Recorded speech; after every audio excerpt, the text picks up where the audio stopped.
Hola, muy buenas tardes, bienvenidos a Fogata de Cuentos. Esta tarde les voy a compartir una leyenda que se llama El Señor del Veneno. Ustedes no lo van a creer, pero aún estando en estas condiciones, guardados en casa, ¿no les está pareciendo ya cada vez más cotidiano subir y bajar? Bueno, de la planta alta aquí abajo había un trafical que ustedes no se imaginan. Muchas cosas que hacer. Yo espero que ustedes en casita también tengan tantas ocupaciones que esto sea un respiro para ustedes. Y bien, vamos a iniciar agradeciendo al maestro Germán Argueta esta propuesta, a Francisco Ibarlucea, Martín Real, Alejandro Gallardo, el maestro Machuca, extraordinarios narradores todos ellos y colaboradores de primera. Esta leyenda es muy particular porque a los narradores, se dice que algunos narradores buscan las historias y en otros casos las historias buscan a los narradores. En este caso particular, una compañera me habló de un milagro. La mayoría de las veces hablamos de aparecidos. Ay, a mi primo se le apareció el diablo y todo, sí, y a mi tío también. Y cuentan que mi abuelo, no saben, casi jugaba barajas con el diablo. Pero cada que hablamos de milagros y de cuestiones un poco más espirituales, todo el mundo decimos sí, cómo no. O sea, ¿cómo crees que Dios te habla? No, o sea, estás chiflado, necesitas ir con el psiquiatra. Pero en realidad creo que hoy, más que siempre, abrir los ojos a un nuevo día, ver a la gente que amamos todavía cerca, es un verdadero milagro. Un milagro palpable y verdadero. Pues bien, comenzamos. Esta historia se desarrolló aquí en la Ciudad de México, en el centro histórico, en la calle de Venustiano Carranza, número 3, número 5, casi esquina con 20 de noviembre. Es una capilla muy pequeñita y en la esquina hay una tienda de telas muy famosa, para que más o menos lo ubiquen. Es una capilla muy pequeña que se llama Portacelli, que quiere decir puerta al cielo. Pero todo esto se desarrolló a finales del siglo XIX.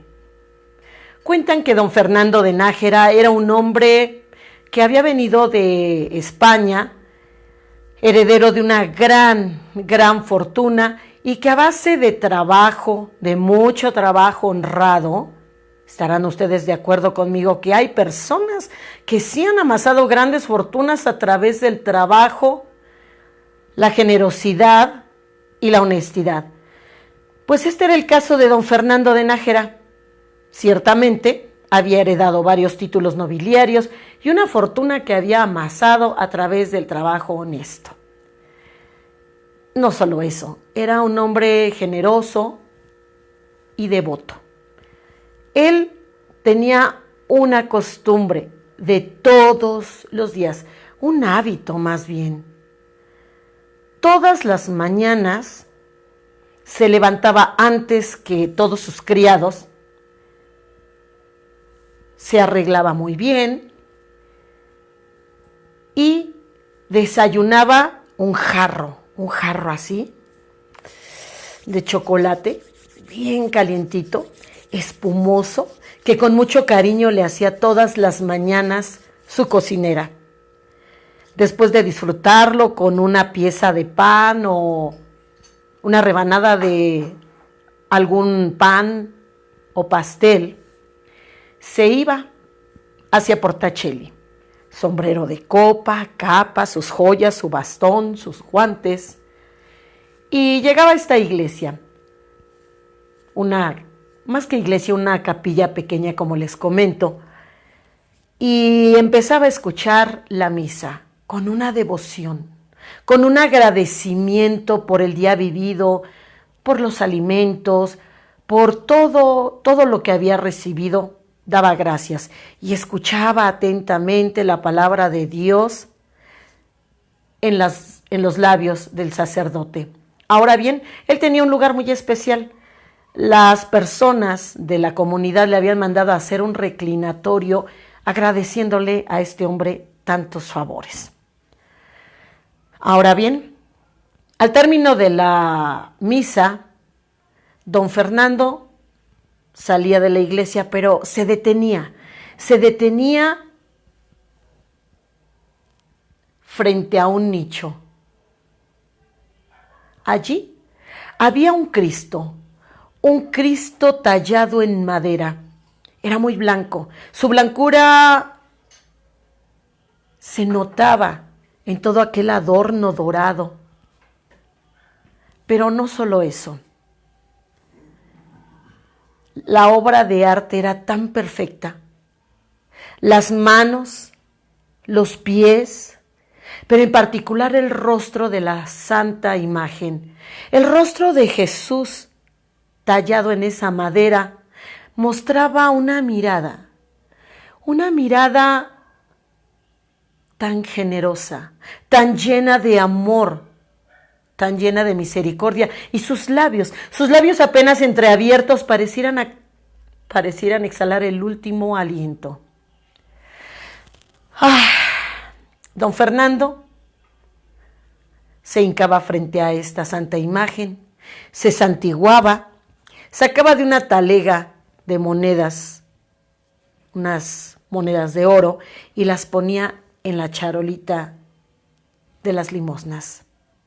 Y salía a sus actividades, que aparte de los negocios que él hacía, todo ese arduo trabajo, los que son empresarios honestos sabrán de lo que les estoy hablando, de mucho trabajo, siempre se daba tiempo para ayudar a los demás. Pero no crean que era un hombre de esos que literalmente daba limosna. Ustedes saben que la limosna es lo que te sobra. No, el hombre practicaba la generosidad. La generosidad en serio. O sea, él compartía lo que tenía. Entonces, si alguna persona estaba en necesidad y le pedía ayuda, él le apoyaba de tal manera que la persona no volviera a padecer. Muchas de las veces los préstamos no los recogía, eran obsequios que le daba a la gente. Sin embargo, entre tanta bondad, un hombre tan brillante, tan amado de Dios, tiene enemigos. Uno no pudiera creerlo, sin embargo, así es. Don Fernando de Nájera tenía un enemigo y no lo sabía porque él estaba ocupado haciendo el bien sin mirar a quién. Su nombre era Andrés de Peniche. Este hombre, al ver la abundancia que había en la vida de este santo varón, empezó a enojarse. Empezó a enojarse porque él no tenía lo mismo. Y en su corazón permitió que la semilla de uno de los peores sentimientos del corazón humano, pensarán ustedes, ¿cuál es uno de esos sentimientos? ¿Cuál cree usted que sea? ¿El odio? Ay, no, tampoco. No va por ahí. Sí, ándele, usted le atinó. La envidia. Permitió que la semilla de la envidia empezara a germinar en su corazón. Y se dedicó a hacer lo peor que podemos hacer las personas. Empezó a hablar mal de don Fernando. ¿Usted cree que solamente con la espada, con un arma, somos capaces de asesinar a una persona? No.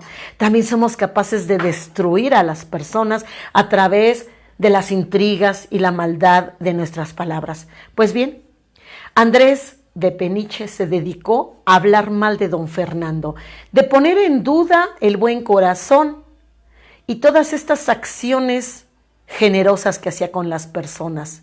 Ah, sí. Seguramente don Fernando te hizo el préstamo porque sabe que eres viuda. Y a mí me han contado que hay varias mujeres a las que ha pedido sus favores a cambio de esa ayuda. Ah, claro, sí, claro. El hombre, el santo varón, te prestó para que salvaras tu negocio, pero es que tarde o temprano te lo va a cobrar. Y yo estoy segurísimo de que si tú enfermas, él te va a dejar en la calle, porque es solamente una imagen de que es una buena persona. No, en realidad el corazón de don Fernando está lleno de maldad. Es un hombre cruel que está esperando que tú te descuides para destruirte.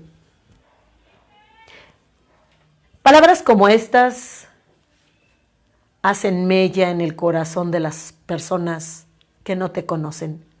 Pero aquellos que conocen a la gente buena no hacen caso. Así pasó el tiempo. Y tanto odio de la mente llegó a la boca y de la boca al corazón. Andrés de Peniche empezó a pensar la manera de deshacerse de don Fernando. Que si con sus propias manos, que si con una daga, que si con una espada, pero también era un cobarde. Era un cobarde y sabía que si la Santa Inquisición lo atrapaba en este hecho, le iba a ir muy, muy mal por todo el amor que la gente le profesaba a don Fernando. Una madrugada mientras una tormenta estaba desatada en la Nueva España, despertó febril, temblando, y cuando abrió los ojos un brillo extraño estaba en ellos. Sí, una idea para acabar con aquel hombre. Seguramente el mismísimo Satanás se la había aconsejado al oído, a la mente y al corazón. Envenenaría a don Fernando. Ese día se fue muy temprano a la sierra. Se fue con un brujo y dándole un montón de monedas de plata, le exigió que le hiciera un brebaje de color negro, intenso, negro como sus intenciones. De regreso a su casa, se dedicó a hacer con sus propias manos, porque han de saber que el hombre horneaba pan. Con sus propias manos empezó a elaborar el más exquisito pan de chocolate, sabiendo de antemano que a don Fernando le encantaba, le enloquecía el sabor del chocolate. De allí aquello de que a mí me podrían envenenar con chocolate o con aquello que más les gusta, porque ni siquiera nos daríamos cuenta. Pues bien, don Fernando hizo una pieza de pan exquisita y ya por la noche puso aquel brebaje oscuro que disimulaba en el pan de chocolate el veneno. Lo envió en una hermosa charola de plata con una tarjeta. La mandó a la casa de don Fernando diciendo que era un regalo de uno de sus mejores amigos y que le pedía, le suplicaba que lo disfrutara a la mañana siguiente antes de salir a misa a Portacelli.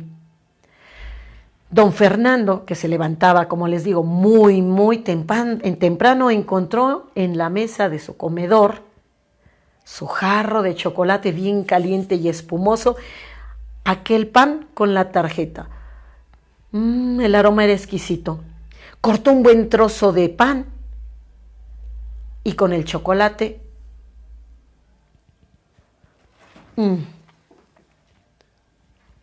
¡Ay, aquello era lo más exquisito que había probado en mucho tiempo! Comió más. ¡Ay, el sabor era exquisito!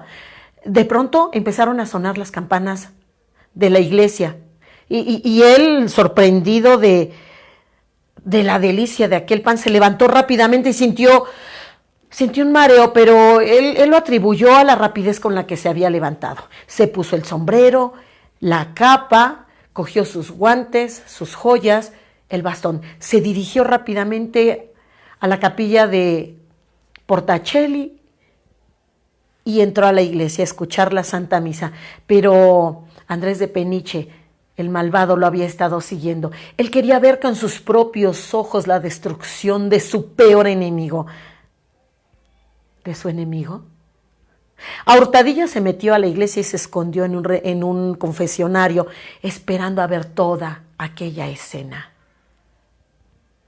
Terminó la misa como de costumbre y don Fernando salió.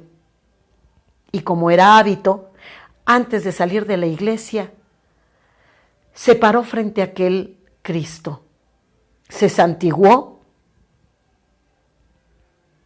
puso las monedas de oro en el platito, y cuando sus labios tocaron los pies de la santa imagen, ésta empezó a oscurecerse de color, se puso oscura, oscura, oscura, oscura, oscura, hasta que quedó completamente negra.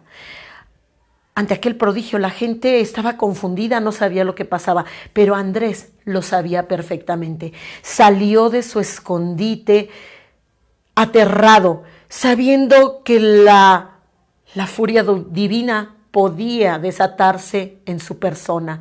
Desesperado y lleno de arrepentimiento, se arrojó a los pies de don Fernando, implorándole perdón y diciéndole a detalle todo el macabro plan que tenía para deshacerse de él, llorando, gritando, diciendo que aquello era un milagro, era un milagro. La gente lo iba a prender y a linchar en aquel santo lugar. Sin embargo, don Fernando no lo permitió. No iba a permitir semejante barbaridad. Cuentan que Andrés de Peniche se fue de la Nueva España y nunca volvieron a saber de él. Tiempo después, don Fernando cayó a la cuenta de que cuando sus labios tocaron la santa imagen, el Cristo había absorbido aquel veneno que estaba en su cuerpo. A partir de ese milagro, la gente empezó a llamarle a aquel Cristo el Señor del Veneno o el Cristo Negro. Hizo muchos milagros. Vinieron de todas partes de la Nueva España, de diferentes lugares, incluso de España mismo, a agradecerle con veladoras, con milagros, tantos favores. Pero una de esas veladoras provocó un incendio que redujo a cenizas la santa imagen. Los feligreses estaban tan tristes, que la diócesis decidió mandar a hacer una imagen exactamente igual a España, con el mismo artista, pero ahora tallada en ébano. Esta madera aromática y oscura, negra completamente, con las mismas características. Ese Cristo es el que se encuentra actualmente en el centro histórico, en la Catedral Metropolitana. Ustedes pueden ir a verlo si no me creen. Y la pregunta que a veces prevalece en aquellos a los que les cuento esta leyenda es, ay, ¿de verdad? O sea, ¿tú crees que los milagros existen? A lo que yo respondo siempre, dicen, cuentan que la fe mueve montañas, que sea lo que hay en nuestro corazón, lo que atenúe este terrible evento que estamos viviendo. Haya paz en ustedes. Muchas gracias.